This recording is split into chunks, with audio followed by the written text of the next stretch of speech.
Hey guys, Russo, how you doing it today? I'm coming back at you with a video about the card show that I just returned from about 15-20 minutes ago. It was an unexpected card show because as of yesterday I wasn't sure that I was going to do it. It's out in Center Reach, Long Island. Now the title of this video is Big Fat Ass, the return to Big Fat Ass, but I'll get into that in a minute. First off, I just want to say that this card show out in Center Reach about 15-20 years ago, it was the bomb. What I mean about that is there was a list for dealers who wanted to do the show but couldn't get in. It was that good. The place was crowded. That's when people had some money. That was before, the correction in the market here, the card market, and the, eBay. eBay killed this goddamn hobby. It's a goddamn shame, but it's the truth. But anyway, now this show is still going on all them years, but it's a shell of its former self. Now, what I mean by that is, it's hard to get dealers to do these small little shows. And when I say small little shows, it's about a 30-table show. Now, that's small for Ricky. It may be about the size of some of you guys' local shows, or maybe even bigger, but it's a small show for New York standards. And he has a hard time filling the room. Excuse me, guys. So therefore, in order for him to at least break even, my friend, who's the promoter, he gets dealers that sell Tupperware and arts and crafts and origami owl and toys and stuff like that, non-sports.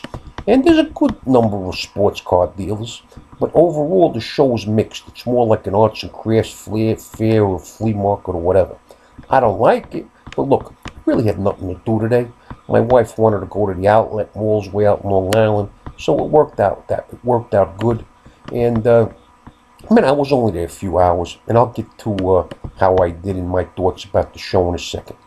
But now, if you watch the video that I did maybe about a year ago, I don't know, the Big Fat Ass, you'll understand where I'm coming from. Now, I've done shows since that day, but I never came across the Big Fat Ass again.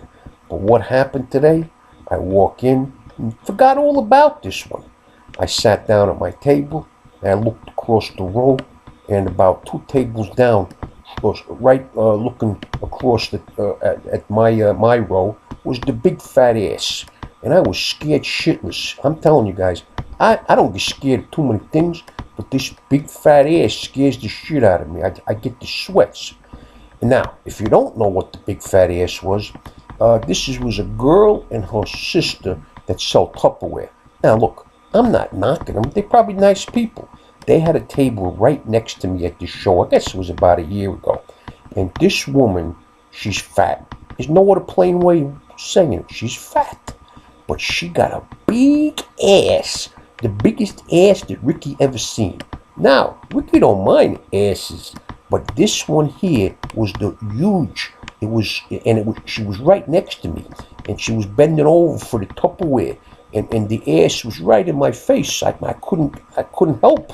And she was wearing these red thongs, and it was stretched out like a whale tail. I mean, it was something to see. I didn't want to see it. And my wife was there, and she's looking and she's saying, "Get that fat ass out of my husband's face." Like I said, it scared me, guys. And she was there. She was there with her sister, and they were selling Tupperware. And I didn't even want to look. I looked straight ahead. Like I said, she was about 2 tables down across the aisle from me. So, look, that didn't start off my day very good, but I got over it. Because you know why? Well, the table right next to me today was a young college girl. She was giving massages. She had a little chair, table, whichever you want to call it, and she was just selling massages. Straight up deals, guys. But she was a nice girl. I mean, she was maybe 21, 22 years old. Her name was Maria. And I tell you one thing, guys. When I hear the name Maria, something happens to Ricky. And you know why? Because that was the name of my first love. When I was about 12 or 13 years old, I had dropped out of school and I was running with the Howard Beach Boys. I was low man on the totem pole. And there was this girl, Maria, who worked in the Salumeria in Howard Beach. Now, if you don't know what a Salumeria is, it's an Italian deli. And she used to work there. Her father owned the joint. And she was the sweetest, beautiful thing I ever seen in my life at that point. And her name was Maria. And until this day, when I hear the name Maria, I gotta look down between my legs because something kind of happens, if you know what I mean. Now, this has nothing to do with Mrs. Russo. This happened a long time ago. I love my wife more than anything. I'd give up all my cards for if I had to choose between the two of them. You know that.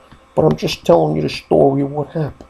So this young girl, her name was Maria. Let me look down again. Hold on for a second, guys. Oh, no, everything's okay. And she was nice, but she didn't have no business. Nobody was going to let her give her a massage.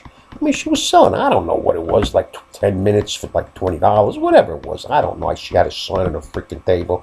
But it was slow a lot of the times, guys. So, I didn't say too much to her. She didn't say too much to me. But I could tell she was bored. She was reading the paper. She asked me about the hobby. I told her, at least a little conversation. And then finally in the afternoon, I don't think she had one customer. I wasn't looking, I wasn't giving her all the attention. But she looks over at me and she says, Ricky, can I do you? Can you do me? I had to look down my pants again, guys. I didn't know what to say. I looked at her. She wanted to give me a massage. Now, don't get the wrong freaking idea. But can you do me? Holy shit. I looked at her. I says, you want to buy a card? It was that kind of day, guys. But look, that was the end of the little story about the Maria girl and the Tupperware fat ass girl. Well, let me tell you about the show. I didn't expect much. My friend needed a favor. He needed to rent me a couple tables. Pretty much charged me nothing. So it was not much downside. But you know what? I didn't have a lot of business. There wasn't a lot of customers. But I had 2 or 3 sales that were really, really sweet. Each one of the sales was over $500. And there was a few other sales. So you know what? For a little shit-ass show that this was, I turned a lot of money. And I was happy because at least I came home. Well, I shouldn't say I came home because you know what happens. Ricky buys wax. And I'm going to show you some stuff for the next video that I broke. I'll show you some nice cards. But like I said, got home early enough to share the story with you. I got some cards for the PC. I had fun, got out. And I get ready for work tomorrow. But you know what? Maria. You got to remember the name Maria. All right, guys. As always, it's my pleasure. I'll speak to you soon. Ciao.